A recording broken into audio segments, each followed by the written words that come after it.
Kung gusto nyo ng matibay na basketball shoes, Curry shoes, mabibili lamang sa halagang $2,499. I-click lamang ang link sa comment section. Pumayag na ang NBA sa mga bagong terms sa media deal, isang 11-year na kasunduan na nagkakahalaga ng $76 billion na nagtitiyak na patuloy ang pagtaas ng sweldo ng mga players sa hinaharap at siguradong babaguhin ang paraan sa pag-access ng ilang manonood sa laro sa mga darating na taon. Ayon sa isang tao na pamilyar sa mga negosasyon, sinabi sa The Associated Press na hawak na ng mga network ang mga term sheets at ang susunod na hakbang ay ang pag-aproba ng kontrata ng Board of Governors ng Liga. Nagsalita ang tao sa AP sa kondisyong hindi pinangalanan nitong Huwebes dahil wala silang karapatang pag-usapan ang mga nalalapit na bagay. Ang kasunduan na nagtatakda ng mga record ng NBA para sa haba at kabuuang halaga nito ay magsisimula sa 2025 to 26 season. Magpapatuloy ang mga laro sa ESPN at ABC at ngayon ay magkakaroon din ng mga laro sa NBC at Amazon Prime. Ang TNT Sports na bahagi ng broadcasting family ng liga mula pa noong 1980s ay maaaring mawalan ng pwesto, ngunit mayroon silang 5 araw upang i-match ang isa sa mga kasunduan. Magsisimula ang 5 araw sa kasunduan sa oras na ipadala na ng liga ang natapos na kontrata sa TNT. Ang The Athletic ang unang nagulat ng mga kontrata. Ang ESPN at ABC ay magpapatuloy na may hawak ng top package ng liga na kinabibilangan ng NBA Finals at isa sa mga Conference Finals Series. Ang ABC ay nagpapalabas ng NBA Finals mula pa noong 2003. Magpapatuloy ang ABC sa pagpapalabas ng mga laro tuwing Linggo at Lunes kapag magtapos na ang regular season ng NFL. Ang pangunahing gabi ng ESPN ay magpapatuloy sa Huwebes kasama ang ilang laro tuwing Sabado at Lunes.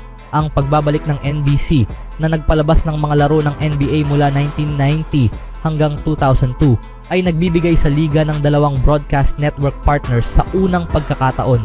Ipapakita ng NBC ang mga laro tuwing Lunes kapag natapos na ang season ng NFL. Magpapalabas ito ng mga laro tuwing Miyerkules sa buong regular season. Isang Martes ng araw na package ng mga laro ay eksklusibong nakastream sa Peacock. Magkakaroon ang Prime Video ng mga laro tuwing Biyernes pagkatapos magtapos sa pagpapalabas ng mga games ng NFL. Ang iba pang mga event nito ay tuwing Sabado at Linggo. Magpapalitan ng NBC at Prime Video sa pagdadala ng isa pang Conference Final Series. Sa maikling panahon, halos tiyak na tataas ang salary cap ng liga ng 10% taon-taon, ang maximum na pinapayagan ng mga terms ng pinakabagong collective bargaining agreement sa pagitan ng NBA at ng mga players.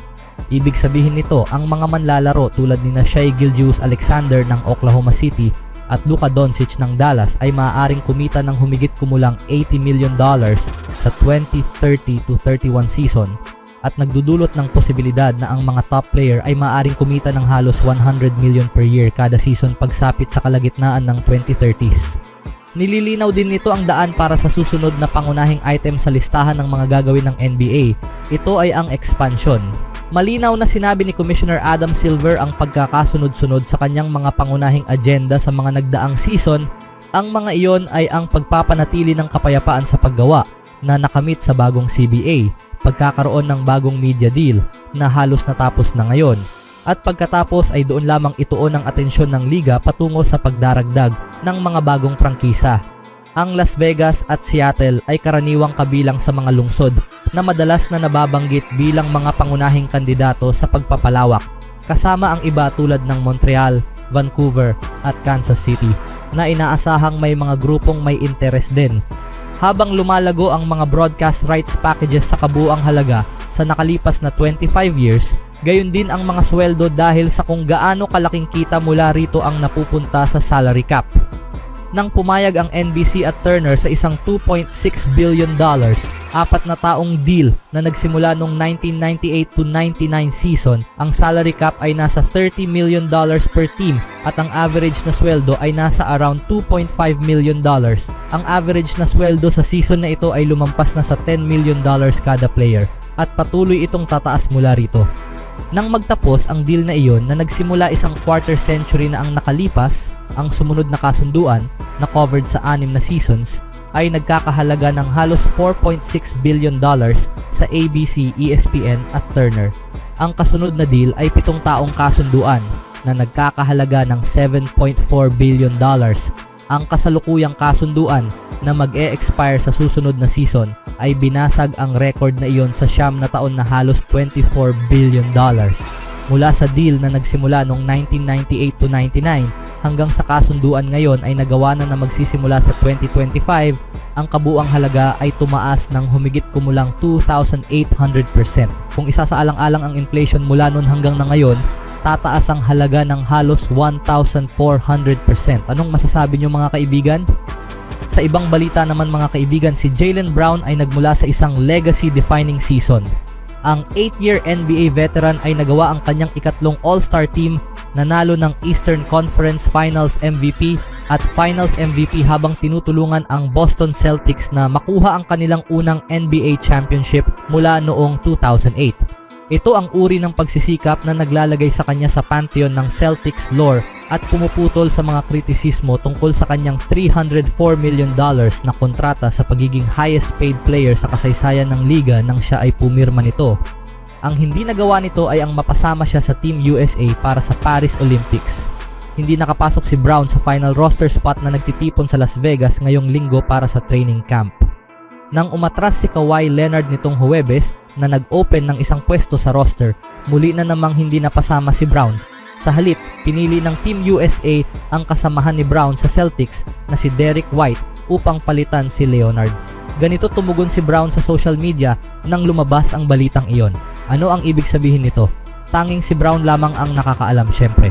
Ang cryptic social media activity ay isang tanda ng pahiwatig ng modernong profesional na atleta at ang tweet ni Brown ay ang isang pangunahing halimbawa. Ngunit bihirang mangangahulugan ang ganitong aktibidad na ang isang atleta ay masaya. Ang paggamit ng emoji ay kasama sa pagtatanggal ng mga sanggunian sa team sa social media sa panahon ng mga pagtatalo sa kontrata bilang palatandaan na hindi sila masaya. Ang ganitong galaw ay naghahatid ng mensahe habang nagiiwan ng palaisipan. Sa kasong ito, kung talagang hindi nasisiyahan si Brown, ang ganitong pamamaraan ay nagpapahintulot sa kanya na ipahayag ang kanyang displeasure nang hindi ito pinili sa Olympics roster. Bagaman hindi naman parang hindi kayang intindihin ni White at ang lahat ng iba pa sa Boston ang nangyaring ito. At alam ni Brown na alam din niya iyon. Kung si Brown ay hindi nagustuhan ito, tama ba siya? Syempre, tiyak na nararapat siyang isaalang-alang ng seryoso para sa isang pwesto sa Olympic roster. Ang pagiging disappointed na hindi masali ay isang natural na reaksyon. Bakit pinili ng Team USA si Derek White? Ang pagbuo ng roster para sa Olympics ay hindi katulad sa pagpili ng isang All-Star team o isang All-NBA team. Bukod sa very top ng roster, ito ay tungkol sa akma at pagbuo ng isang team upang makipagkumpetensya laban sa pinakamahusay sa buong mundo, kumpara sa pumili lamang ng 12 best na magagamit ng mga players. Sa pagkakataong ito, nawalan ang Team USA ng isang elite defender sa katauhan ni Leonard, isang 7-time NBA All-Defensive Team selection at 2-time na Defensive Player of the Year. Sa pagpili kay White, idinagdag nila ang isa pang elite perimeter defender at isang outstanding two-way player. Nakuha ni White ang All-Defensive Team honors para sa ikalawang sunod na season habang nag-a-average ng isang steal at 1.2 blocks bawat laro bilang guard. Capable siyang pigilan ang pinakamahusay na perimeter player ng kalaban, harangin ang mga shot sa rim at may kumpiyansang mag-shoot ng 3-pointers. Kailangan mong bumuo ng isang team. At isa sa pinakamahirap na bagay ay ang hindi isama ang mga player na hinahangaan ko, na inaabangan ko ang panonood sa buong season, sa buong playoffs, sabi ni Hill sa mga reporter nitong Huwebes. Mga taong naging finals MVP, mga taong naging bahagi ng programa, mga taong nanalo ng gintong medalya, mga taong iginagalang ko, hinahangaan at nasisiyahan akong panoorin. Ngunit ang responsibilidad ko ay magbuo ng isang team na nagkukumplemento sa isa't isa. Anong masasabi niyo mga kaibigan? Speaking of Team USA, tinalo ng Amerika ang Team Canada sa kanilang exhibition matchup at kitang-kita ang dominanteng pagtatapos sa score na 86-72.